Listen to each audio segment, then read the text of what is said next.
Thank you, Manan. And so let's start this discussion straight away.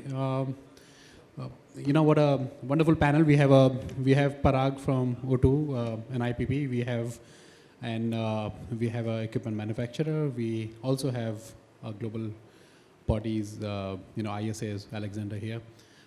So a pretty full panel there. Let me begin this discussion by asking, Alexander here to set the context by trying to, if he can set the context for us by telling us what's his overall view. When he looks at the India's solar power sector or the larger solar power industry, how do you look at it? And I'm asking this because you look at multiple nations and you look at their development models, you look at their financing models that are prevalent there. So a lot of, that's quite a perspective, right? In that perspective, how do you see India fit in? Where? What are the key highlights? Yeah. Yeah, so I think one of the goals of ISA is South-South collaboration and taking lessons from developing nations like India to other developing nations, right? And I think India's really made a lot of progress on particularly the utility scale side. I'd like to highlight the role of the courts. So we all know about the infamous Andhra Pradesh case. And the courts coming down so solidly on the side of the developers and of the financiers. I think that was just incredibly important for ease of doing business. And this is a real challenge in a lot of the countries ISA works in. Secondly, the role of SECI, kind of the transparency and the payment guarantee function that they have. My big problem with SECI is that they need to be doing a lot more. We need to be seeing way more tenders coming from them and the, using bucket filling rather than L1 matching. But the general idea of SECI, I was on a call for Nigeria, and they said, we really need a SECI in Nigeria. So I think it really is the envy of the world. The economics are there, and solar's already cheaper than coal. It's been cheaper than coal since at least 2016, and now we're finally getting to the point where even when combined with storage and wind, it's now cheaper than coal. And I think policymakers still haven't quite realized that yet. We're still building new coal plants, even though solar and wind is cheaper. But I think the solar and the wind resource is extremely strong here. And finally, I think the transmission network. We work on a project in Congo, and the lack of transmission within the country was making it really hard to integrate solar. And even where I come from in North America, Texas is its own grid. And so when they had outages, they couldn't rely on other regions of US. And so the fact that India has a one united grid, the fact that you've got open access provisions, albeit imperfect, you've got one nation, one grid, you've got TBCB, you've got some really impressive things on the transmission side, and India's transmission grid really is world class. Thank you, Alexander. And that's a really long list of things to be proud of for all of us. He has summed it up so well, from business models to a united grid, etc. Thank you, Alexander, for that initial comment. Parag, let me ask you. You are a very vocal member of the domestic solar industry. And you share a lot of times you share your views on where is the industry headed. Let me ask you, to what extent do you say would you find yourself in agreement with the kind of narrative that Alexander has drawn here in terms of a lot of really good things that we are doing, but then so as a domestic industry leader, where do you think we stand, and what more needs to be done? That's very broad, yeah.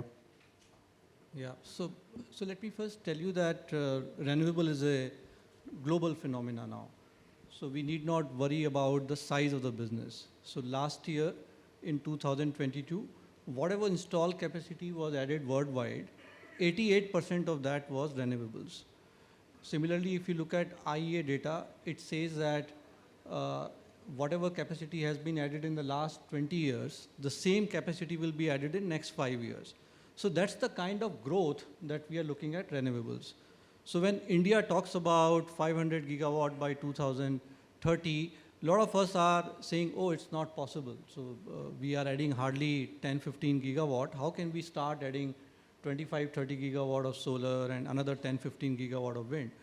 But I think we need to be optimistic because it's a global phenomena. All the incremental demand has to be met only by renewables. If you look at large lenders like Standard Chartered Bank, they have clearly come out with the policy that any company which has more than 5% of its revenues coming from coal, they will stop funding by so and so year. So like that, you look at any big lender, nobody is funding coal-based plant, nothing much is happening in any other sector. All the incremental demand has to be added only by renewables. So from broader perspective, we see worldwide a lot of growth happening in renewables. India being the leader in the renewable sector, even more growth in India. So broad metrics are very, very favorable, and it looks very good for an IPP like India or a manufacturer in India. But obviously, there are implementation challenges. What we have seen since the biggest state in India is Rajasthan in renewables, particularly in solar. They are the biggest, 20 gigawatt of renewable capacity.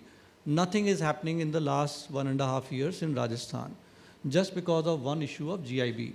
So the Supreme Court order came in April 21, and now we are sitting 1.5 years down the line, and we see that now only the things are really getting resolved. So whatever contracts we got 2 years, 3 years back, and we applied for connectivities in substations in Rajasthan, everything is now boiling down to we being waiting for long. The substations are now finally getting commissioned. We want to execute projects. Now the question is of solar module pricing. The whole pricing issue, because earlier we were all very lucky, module prices used to fall. Over the last 10 years, everybody used to get benefit of it. And it was not so difficult to predict module prices in the 2-year horizon. That is what the Indian IPP industry does. The way the bidding happens, you have to predict module prices 2 years down the line. But today I would be surprised if anybody can predict module prices for the next 2 years. And because of this, people are trying to figure out what are the clauses in the PPA where I can get slightly more, 3 or 4 more months, let the module prices come to the level where I can start executing. So by now it was the question of substations getting ready. That has been done. Only the last leg is left, that people should get module prices in the range where IRRs are at a threshold level. And then there is a huge capacity which is pending. As per the data, almost 65 gigawatt of bids are allocated and which are to be commissioned. So a couple of policy changes are required to support industry in this phase, and there's a huge pipeline which is waiting to commission. So when you're talking about the price issue, you're referring to, so you're basically saying why has that become an issue? Because of you're referring to the BCD issue, right?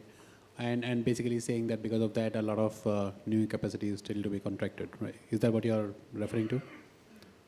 So that is, BCD is a issue for projects which are bid out after the announcement of BCD. So that obviously is one lag, and where we predicted certain cell prices, we thought we will get cells from China and convert it into modules. But even for projects which are bid out before the BCD, multiple times government promised that it will be grandfathered.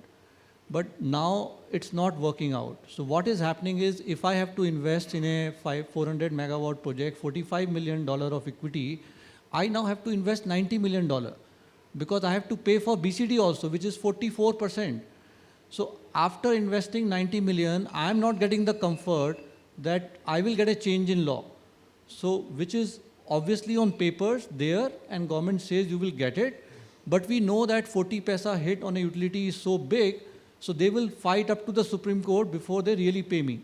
So that is a kind of uncertainties in which IPP industry is living in India. In addition to the change in law, implementation takes time. You know, the time issue is also there. Very valid, very practically valid points, Parag. I don't know, but at the end of the discussion, maybe we'll invite comments from the audience to perhaps gain more understanding of this, maybe a different perspective, maybe a different view somebody can share. But let me turn to Rahul here. So Rahul, you have got two different views here. Alexander is saying so many good things, right? And then Parag is saying, of course, there are so many good things, but then there are these two issues. What's your view as a Chinese manufacturer? I mean, how do you look at the Indian market? First of all, good evening, everyone. My name is Rahul Morde. I am heading the business development for LONGi India. In terms of Indian market potential, since morning we are discussing every panelist, most of the panelists, and during all the discussions, in terms of potential, yes, potential is huge, in line with whatever government commitments, be it net zero.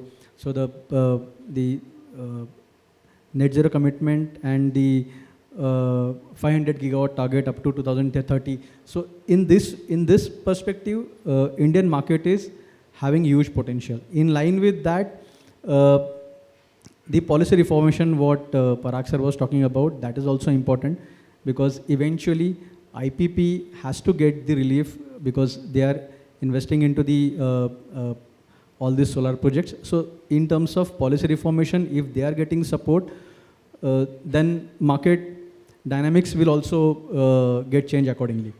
Apart from that, I feel the recent announcement and the notification what we have received in line with ALMM extension, certainly this will give some sort of relief to the IPPs.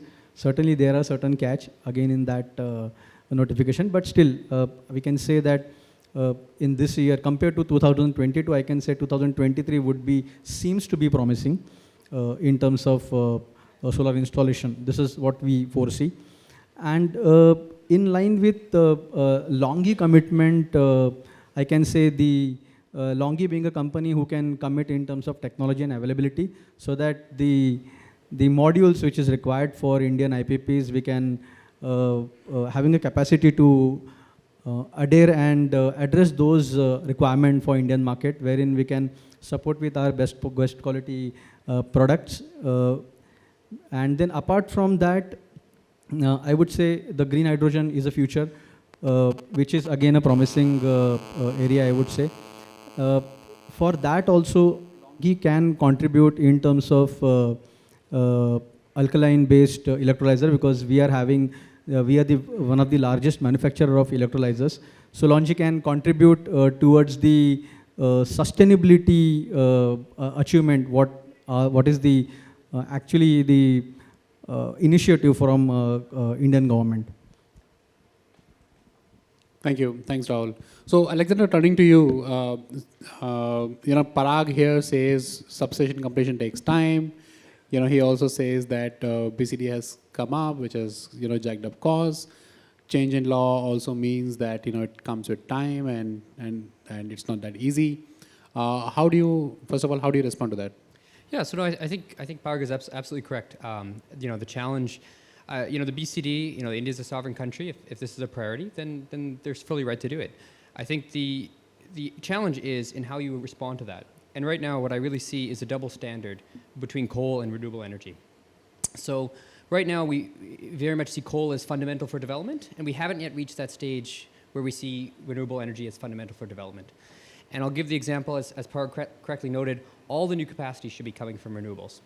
So if you think about India's got 210 gigawatts peak.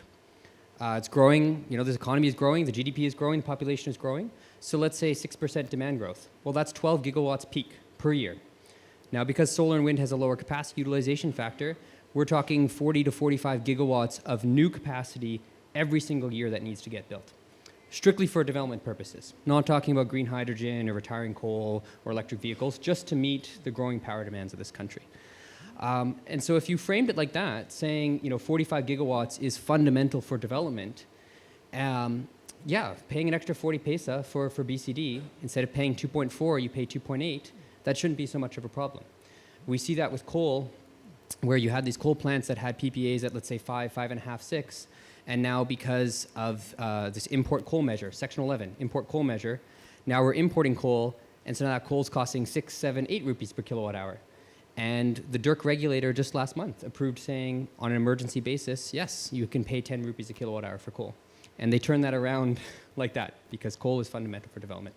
So if we apply that same mentality that renewables is fundamental for development and get that same speed and action, I think we can see it really take off. Yeah, thank you. Alexander, the other thing that I wanted to ask you is on energy storage systems, right? And that's a very, very key requirement for large scale or large projects capacity creation for solar also, right? Now, as a country, we have, taken a lot of time, a long, long time to get it right on storage, right? It's only now that, so after a long period of lull, it's only now that we have started seeing things moving somewhere, right? Now, I want to ask you is, when you look at other countries as their model of development, of managing the transition, as compared to that, perhaps more advanced nations, where do we stand? The kind of response, so our typical response is, the response of delay, and then we'll in a lot of sectors, we have seen how, other nations move forward with technology, and then we move in trying to somehow make do with things. Is that what the scene here is, or do you think we are finally making the right moves? Yeah, so finally making the right moves. I was just talking to a fellow from NTPC, this 9 gigawatt hour tender. That's fantastic. That would be among the biggest. I think also the startup ecosystem. So we had this woman speaking earlier this morning about her startup from IIT Madras. You've got companies like Delectric, which are doing vanadium flow batteries, and they're actually exporting it abroad because there's not demand in India. So I think the pieces are definitely in place. It just gets back to that demand and seeing it as essential. So again, if we want to meet the needs of the nation in terms of peak capacity, we need to be building 5 to 10 gigawatts of storage a year, right? And so we need to be framing that mindset, and we also need to be paying for it. So I hear a lot of people say storage is too expensive, and I say, well, compared to what? If you think of storage for that peaking capacity, if you have cheap solar during the day, a little bit of wind at night, and then storage just for that capacity, for those peaking hours, it's maybe, let's say, 4.5 rupees per kilowatt hour, right? So yes, the storage is 8, but blended with solar, it's maybe, let's say, 4.5. And so that's cheaper than coal, right? And so I think we need to get out of this mentality that's saying, oh, storage is 8 rupees per kilowatt hour, therefore it's too expensive. We need to say, when you blend it with the solar and the wind, it's actually quite affordable, and therefore we need to start deploying today. We can't wait until 2030 to start deploying energy storage. Parag, I want to ask you, as an IPP, it's very important for you to get it right on, technology front and also equipment supply front, right? You need these things, these inputs in the right quantity at the right time, right? Otherwise, a lot becomes at stake. How would you, let's say, simply put, how would you rank us as a nation when it comes to getting these key inputs right? So I think maybe I'm not so qualified to reply this. Rahul is more from the technology background. But on a broader basis, I can say, let's say if we talk about module, I think the whole world is using mono-PERC. Slowly, HJT and the other technologies are coming up. India may adopt them with a lag, but it's never a lag. We always do an economic analysis. Maybe HJT is giving some benefits, but it is at whatever 0.5 cent extra. So does it really make sense to adopt a new technology? If it comes to inverter, we are using the best-in-class inverters. Now, a lot of inverters are made in India now. So because of comfort of buying from India, we might have a lag. Nobody wants to buy a very advanced thing, but maybe from some other country. We are fine ordering one class below, but if it is coming from India, it is better for us. We recently did a couple of projects, and we asked German consultants to review. They went to our site, they reviewed the entire design, and their answer was that yes, we are almost at par. There's nothing that what Word is doing and that we are not doing. Maybe some countries abroad, trackers makes more sense, but we have done multiple analysis. It's not coming out to be economically viable. The Indian solutions of mixing solar and wind and trying to supply a firm power rather than using a very costly thing like storage or pumped hydro is a very innovative thing. We are trying to just reduce the cost of firm power by innovatively mixing solar and wind. So I don't see much differences technologically between what India is doing and what Word is doing. But as I said, Rahul is more an expert on that. Yeah, Rahul, please go ahead. I would say in modules, over a period of years, we have seen that how technology has played a very vital role. If I talk about inverters, previously there were inverters of 250 kilowatt inverters with a central inverter technology. Now time has evolved and we have 300 kilowatt inverters with a string inverter technology, which has reduced the BOS and increased the generation. Same way in modules, I would say, earlier it was poly was there, it was entirely poly dominated market. When LONGi entered in this market, we remember that when we started pitching mono-PERC modules, no one was able to accept it, again with some price delta. Now you can see entire market is shifted to mono. So say again, in the same way, technology will definitely empower the process of solar power generation. As I mentioned, now there is a new technology. Most of the other manufacturers are working on TOPCon or N-type technology. Going forward, HJT technology, that is going to be a future. So all these technology evolution will definitely contribute in achieving better LCOE, lower the BOS cost, and eventually it will enhance the longevity and reliability of the solar power plant. Same way, because I would like to take this opportunity, LONGi is also having a product which is currently with P-type. Yes, we are being a technocrat group. We have invested and evaluated all the technologies, be it HJT, be it N-type. Certainly, when we look forward for the actual implementation in terms of mass production of these technologies, that's where the catch is, or that's where the actual process comes. Because in modules, we have seen in the past, I would say the supply chain has played a very vital role. The challenges in raw material arrangements with the different technologies always makes it difficult in kind of a mass production. So for any technology change, certainly the supply chain establishment has to be in place. So going forward, LONGi is looking forward to invest more into P-type only, because we know the raw material supply chain is very much established with this technology. But yes, over a period of time, we will also move to N-type, and then certainly the longer future would be HJT, I would say. Thanks, Rahul. Coming back to the point about BCD, and if you can quickly comment on that, how do you see the supply-demand dynamics working out for India in the current, let's say, calendar year, given that issue? Yeah. Actually, this question is quite painful, because last year in 2022, it was a very difficult year with the implementation of BCD, and that too with the increment of, I would say, the surge in polysilicon prices made it difficult to achieve the targeted number what we planned.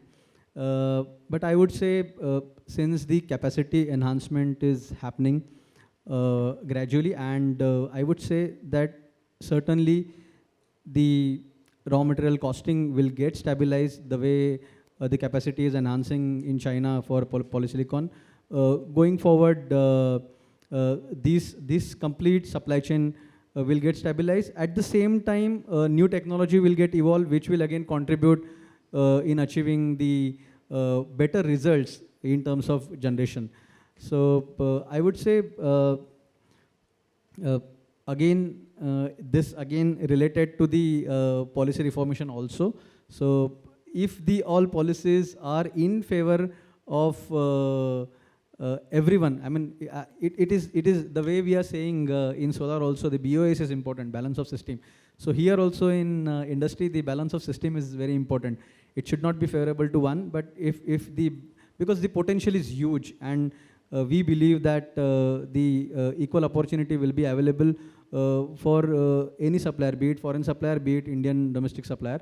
So that's what my take is. Thanks, Rahul. Thanks for giving that technology roadmap for bringing down cost of modules over a period of time. If I can quickly also ask one question to Alexander, the other area of specialty that you have is funding, and I want to ask you. So if you look at India's model of development of when it comes to solar, it's completely private sector led, right? Almost private sector led, almost entirely. How does it compare with other countries? The other countries that you look at, and is there any specific comment that you would want to make about the specific nature of that model here? Yeah, no, I think the companies like Parag's here, right? Attracting private sector capital. I was just with a delegation from Australia. I'm Canadian myself. Canadian pension funds, obviously, people all around the world want to invest in the Indian RE story. And so I think it's fantastic. It speaks to the strength of the government vision. It speaks to the strength of the courts and the transparency and the solidity of the financial regulations, which can be a pain sometimes, but I think it's worth it to have that stability. And this is the biggest issue ISA faces in a lot of countries we're working in, let's say Ethiopia or Cuba or Mali or Congo, where financiers just don't want to go into these countries. And so my boss, Dr. Mather, spoke this morning about the first loss guarantee and insurance facility, but political risk insurance is another big aspect that's tough to mitigate in some of these countries. And so a lot of these countries have to have government champions do this because they can't attract private capital. But I think this is something that makes India really special, is that it's able to attract private capital, and therefore it should continue to do so, and continue to make things easier and provide those correct signals. Yeah. Thank you. Thanks, Alexander. Parag, any concluding comments from you, or we are good to close this? Okay, fine. Thank you. Thank you, gentlemen. Thanks for your time. That brings us to an end of this discussion.